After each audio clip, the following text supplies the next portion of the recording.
Yesus diludahi. Bukan langsung, bukan hanya gitu, bukan hanya ludah ke tanah, tetapi ke muka Yesus diludahi langsung.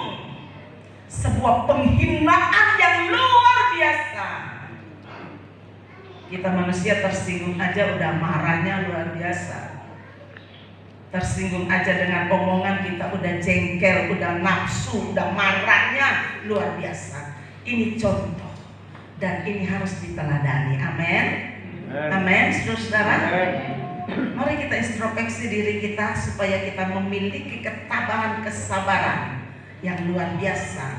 Yesus diludahi dan dia ditinju, dipukul. Sampai catatan ensiklopedia berkata, tubuh Yesus, kepala Yesus, muka Yesus memar akibat tinju, akibat pukulan dari semua orang-orang Yahudi pada saat itu. Satu penghinaan, ejekan yang luar biasa, saudara-saudara. Mereka mengolok-olok dia dan mereka meludahi dia, menampar pipinya, menampar mukanya, diludahi, ditinju, ditampar lagi, saudara-saudara. Siapa yang bisa tahan seperti itu? Maka waktu dia berada di Taman Getsemani, dia merasa kemanusiaannya tidak mampu, sampai keringat darah luar biasa.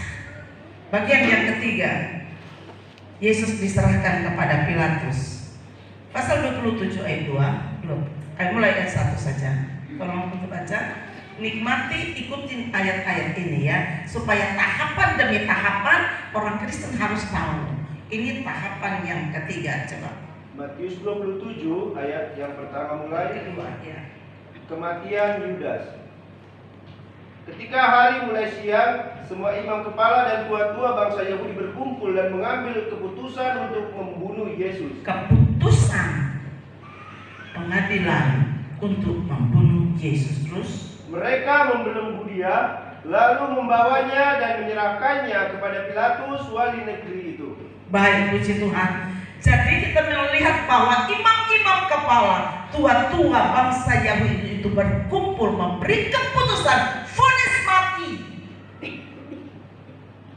Vonis mati. Mereka membelenggu dia dan membawanya, menyerahkannya kepada wali negeri, yaitulah Pilatus. Saudara kekasih di dalam Tuhan, kita lihat bagaimana tahap demi tahap membawa Yesus untuk diadili, orang yang tidak bersalah, yang tidak berdosa, tetapi semua tuduhan demi tuduhan dilontarkan kepada Yesus. Bukan terjadi hanya zaman sekarang, yang benar disalahkan, saudara-saudara. Kita lihat tahapan yang keempat, pasal 27 ayat 26. Saya mau coba cepat, saudara-saudara ya. Ayatnya ke-26. Ya Pak, Ayat 26. Ya. Lalu ia membebaskan Barabas bagi mereka, tetapi Yesus disesahnya lalu diserahkannya untuk disalibkan. Ya, bagian yang ketiga, Yesus disesah. Bangsa Yahudi untuk menyesah, menyiksa orang yang bersalah, mereka itu membawa orang itu untuk direntangkan tangannya atau dibungkukkan badannya. Tetapi Yesus badannya, tangannya harus dibuka seperti ini. Kemudian orang sebelah kiri, sebelah kanan membawa cambuk. Orang Yahudi pada zaman itu, satu cambuk ada lima ikatannya, saudara. Satu cambuk ada 5 tali. Satu tali ada 5 besi yang tajam. Besi yang kecil-kecil yang dibuat seperti paku, ya, yang tajam. Satu cambukan 1 kali sabet. Ada bagian-bagian tubuh yang sobek. Bukan hanya sobek, tapi dagingnya hancur. 1 kali cambukan 5 luka sobek. Luar biasa, saudara. Saya nggak tega, saudara. Kalau saya membawa ayat ini, ngeri rasanya. Luar biasa penderitaan Yesus supaya kita semua bisa diselamatkan. Orang-orang Romawi seperti itu. Seluruh tubuh Yesus udah pakai mahkota duri dari kepalanya.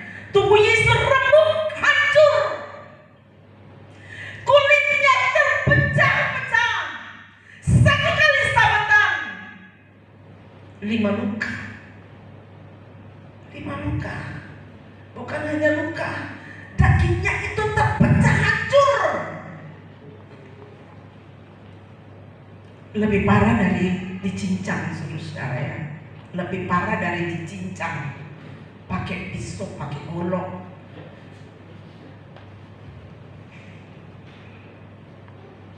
Itu penyesahan, disesat.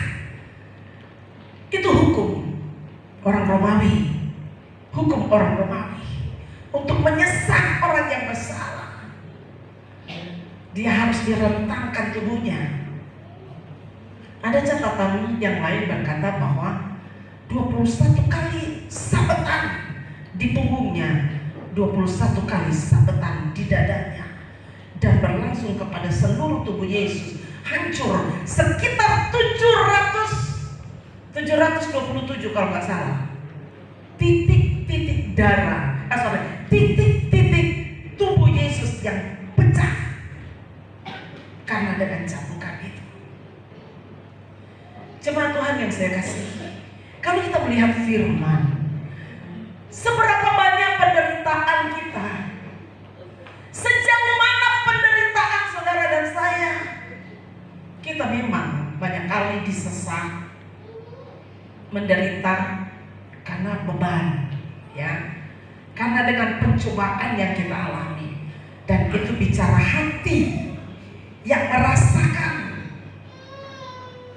Tetapi Yesus sudah mengalami semuanya. Sebetulnya tidak ada orang Kristen yang mengatakan dirinya menderita dibanding dengan penderitaan. Ini contoh yang Yesus sudah ajarkan untuk saudara dan saya. Tidak ada penderitaan yang seperti ini, dan itu bukan untuk dirinya tetapi untuk orang lain atau untuk saudara dan saya. Yesus disesat, saudara. Tadi pada bagian yang kedua, Yesus sudah ditinju babak belur. Habis itu dia disesat dalam penderitaan ini karena dia sudah siap untuk digantung.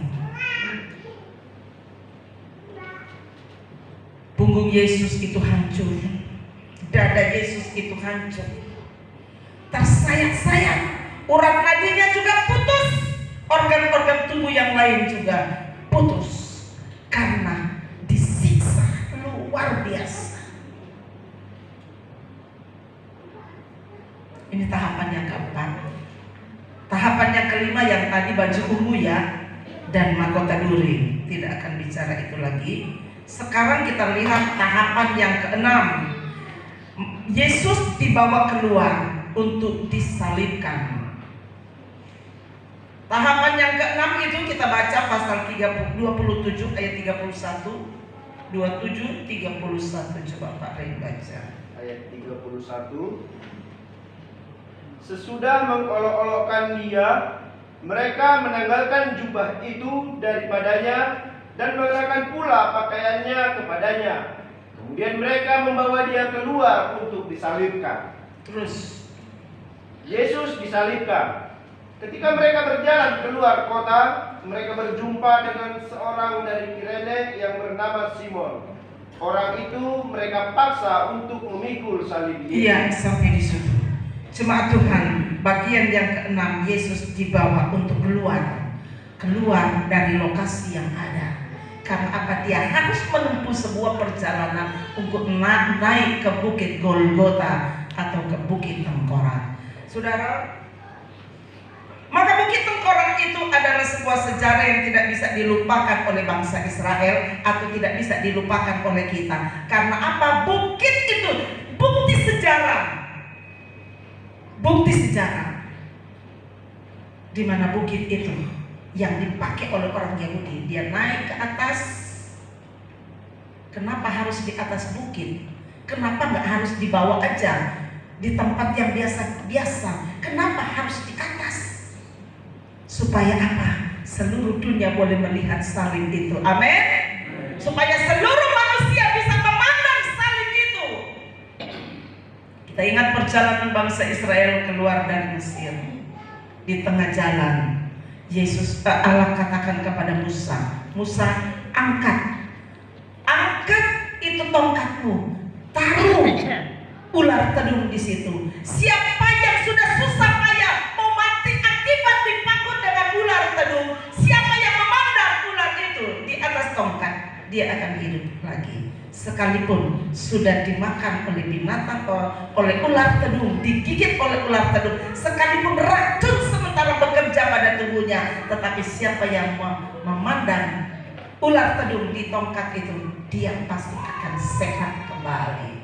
Jemaat Tuhan,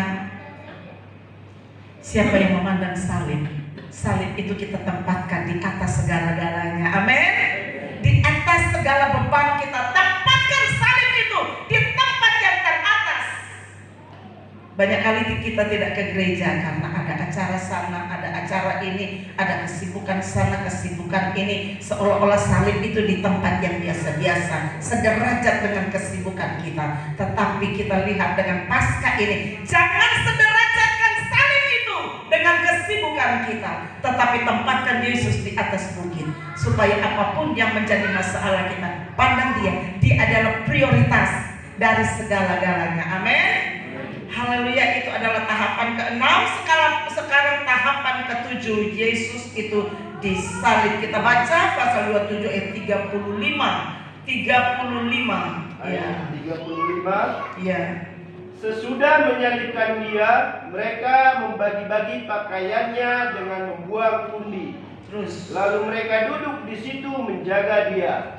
Dan di atas kepalanya terpasang tulisan yang menyebut alasan mengapa ia dihukum. Inilah Yesus, Raja orang Yahudi. Satu lagi. Bersama dengan dia disalibkan dua orang penyamun, seorang di sebelah kanan dan seorang di sebelah kiri. Ya, sampai di situ. Yesus disalibkan, tahapan yang ke-7. Saudara jemaat Tuhan, kita lihat bahwa ketika dia disesat, ketika seluruh tubuhnya hancur, seluruh tubuh meneteskan darah, keluarlah cairan-cairan dalam tubuh ini. Bukan hanya air yang keluar, tetapi darah Yesus mulai mengalir. Bukan hanya terjadi ketika dia disalib, tetapi ketika dia disesat, dicambuk begitu rupa, seluruh tubuh Yesus itu hancur, dan akhirnya dia dibawa untuk disalib. Bagian yang ke-8, saudara, kita lihat mereka menghujat dia. Ayat yang ke-39. Ayat 39. Orang-orang yang lewat di sana menghujat dia, dan sambil menggelengkan kepala, mereka berkata, "Hai engkau yang mau merubuhkan bait suci dan mau membangunnya kembali dalam 3 hari, selamatkanlah dirimu jikalau engkau anak Allah. Turunlah dari salib itu." Iya, bagian yang ke-8, tahapan yang ke-8 itu mereka menghujat dia. Kalau betul kamu anak Allah, kalau betul engkau Mesias, turun engkau dari salib itu. Kalau benar engkau berkuasa. Yesus ditantang, ya. Yesus ditantang, saudara-saudara sekalian. Ketika Yesus itu tergantung di kayu salib, Yesus hanya diam saja. Yesus tidak komen. Yesus tidak mengeluh. Sekalipun kesakitan seluruh tubuhnya,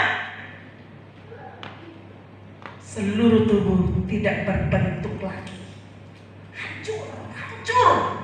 Kelihatan hancur karena apa? Baju sudah dilucutin. Kalau mungkin masih pakai baju, nggak nampak. Itulah program yang sempurna yang dibuat oleh Yesus. Baju dilucutin supaya semua orang bisa melihat betapa rusaknya, betapa hancurnya tubuh Yesus. Menyelamatkan jemaat GPD Bethlehem, menyelamatkan bapak-bapak, menyelamatkan ibu-ibu,